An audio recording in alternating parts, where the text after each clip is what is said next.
his hand. He said, "Sir, please help me. I don't understand, and I've been having troubles. This problem's all my fears." So I took out my notebook and I wiped away his tears. Hey guys, you made it to Unit 2. Don't worry, Miss Ewing and I are here to wipe those tears away for this unit. Today we're going to talk about basic quadratic in standard and vertex form. So really quick, let's look at the vertex form. So my vertex formula is y equals a parentheses x minus h squared plus k, where a cannot be equal to 0. So just by looking at this, we can tell whether this quadratic has a maximum or a minimum, and we can tell that value. So if a is positive, it means that it has a minimum. And the opposite, if a is negative, it means it has a max. And I'm looking at this a right here. Now, to find that maximum or minimum value, we look at the letter k. So if k, whatever that value is, that's going to be my maximum and min. So really quick, just a review that you know from Algebra 1 is that the graph of a quadratic equation is always a parabola. Some of you call it a U-shape or a curve, but it's definitely not a straight line. So just a quick vocab reminder, I have a table here of a function f of x equals x squared. This is what the graph looks like. So the vertex is the lowest or highest point on the parabola. So in this case, my vertex is going to be right here. That's my vertex. And then my axis of symmetry is just the line that divides the parabola into two equal pieces. So in this case, this pink line would be my representation of my axis of symmetry. It cuts the parabola into two equal pieces. So some properties of the vertex form. So remember, my vertex form, I'm just going to jot it at the side here so we can see how this is work. Y equals a parentheses x minus h squared plus k. So when looking at this vertex form, I can tell my vertex and I can tell my axis of symmetry. So my vertex is h comma k, and my axis of symmetry is x equals h. But be very careful. Notice here it's x minus h, and my vertex says it's h. So whatever is this number, it's the opposite of this. So in this example, my vertex is actually going to be, my h here is a positive 3. It says plus 3, so it's the opposite of that. It becomes negative 3 comma negative 4. That's my k. And then my axis of symmetry, just being lazy, is x equal to, and it's my h term. My h term in this case is a positive 3. It's normally the opposite, minus 3. That's it. So by just looking at this, I can tell my vertex is at negative 3, negative 4, and my axis of symmetry is at x equals negative 3. Now you try. What I want you to do is try this. Tell me the vertex, tell me the axis of symmetry. Pause your video. Now that you pause it and try, let's see if you got this. You got the vertex as positive 4, positive 8. And did you get the axis of, that's an S, symmetry as x equals positive 4? Yes, you did. So here, notice it says x minus 4, so it becomes the opposite of this, okay? It's the opposite of my h, so my x term here becomes the 4, and then my k is 8, okay? Now, standard form. Standard form, as we all know it, is y equals mx plus, whoa, that's a straight line, Miss Samru. Y equals ax squared plus bx plus c. So that's where a and b and c are just all numbers, and a is not equal to 0. Now looking at this formula, just like how we did with the vertex form, we can tell the axis of symmetry and the vertex. This one just has a little bit more work to it. Also, we can tell the y-intercept. So whatever c is right here, that's my y-intercept. Now for the axis of symmetry, we actually have a formula. To find the axis of symmetry is just now looking at it now. Now your formula is x equals minus b over 2a. And the vertex is my x value that I found, my axis of symmetry, and then I plug it back into my function. So let's see how this works. I know it's a lot. Before we do that, actually, looking at your standard form, which is y equals ax squared plus bx plus c, I can tell whether the graph has a minimum or a maximum. So if this a is positive, it means that there is a min, so I'm looking at this a right here. If a is positive, it means I have a min, and if a is negative, it means I have a maximum. Good. Let's see how this works. So the first example I have is, actually this is the second example on your page. Let me back up one.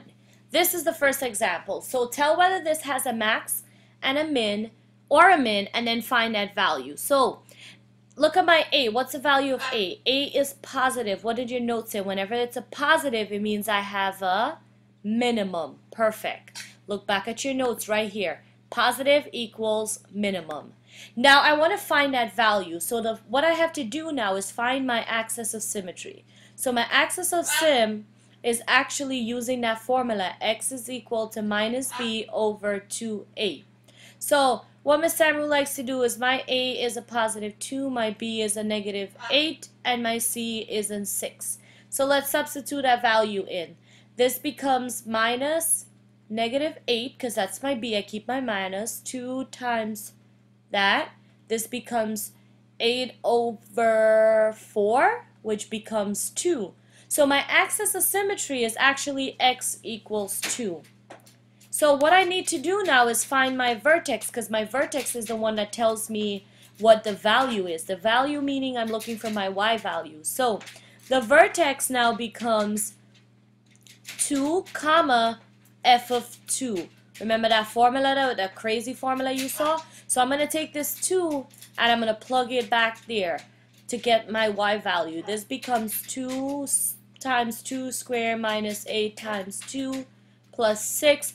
Plug this into your calculator. You should get 2 squared is 4. This is 8 minus 16, negative 8. This should give you negative 2. So your vertex is actually at 2 comma negative 2. So now the value is just the y value. This is here, I'm looking for the y value. So this graph has a minimum at negative 2. That's my y value, and that's my final answer. Let's try one more, which is what we had. My a is 3 over 2, my b is 6, and my c is 4. So my a is positive. Since a is equal to positive, S-I-T-I-V-E, that means the graph has a minimum. Perfect. Now I got to find my axis of symmetry, which is x equals minus b over 2a. This becomes minus 6 over 2 times 3 over 2. If you don't know how to put this in the calculator, ask me. So this actually works out to be negative 2. And then I have to find what's f of negative 2 to get my y value. Remember, I need the y value. So my axis of symmetry is at x equals negative 2. Now let's plug that in. This becomes 3 over 2, negative 2 squared plus 6 times negative 2 plus 4. Now pause the video, take a minute, and tell me what answer should I put right here. So you should got a negative 2. Correct? Great. So this graph actually has a minimum value at negative 2. And that's my final answer. Now, you go ahead and try this one. Does it have a max, a min, and then what value? So now that you got a chance to try this on your own, did you get this? Did you get that the minimum is at negative 47? So your axis of symmetry should be at 14. using my x is equal to minus b over 2a. Remember this, you can plug this in the calculator by itself, okay? If you don't know how to, pause the video and just ask one of us. And then to get my vertex, remember my vertex is going to be the 14 comma negative 47. So that's like my lowest point on the graph. I get the 47 by substituting this 14 that I found. Let's change some color up here. This 14 that I found right here, I just put it into this equation up here, okay? So, last thing for today is how do I convert a vertex form to standard form? So this is vertex. How do I know? Remember, vertex is in y equals a parentheses x minus h squared plus k. That's k. Yikes. And then my standard, as we all know, is y equals ax squared plus bx plus c. So I want to convert these. So I will do my box method. I like to multiply these with my box method. You can do FOIL, you can do it in your head, it doesn't matter. So once I draw my boxes and I get this done, I'm going to go ahead and fill this out. This becomes x squared, 2x, 2x, and 4. I am going to combine like terms now. Notice these x's. I'm going to combine this. So I'm going to have x squared plus 2x plus 2x plus 4, and then don't forget this minus 4 that's outside, I need to bring it down. So you don't have to write this step, but I just want you to show you that I'm going to combine these and I'll get x squared plus 4x, and then plus 4 minus 4 is 0, so this is my final answer in standard form. So again, this is my vertex, this is my standard. They both mean the same exact thing. Let's try one more. Again, Miss Amru loves her box method, x minus 1, x minus 1. Fill this in. I have x squared minus x plus 1. Remember, I can put a 1 there, but it doesn't really matter.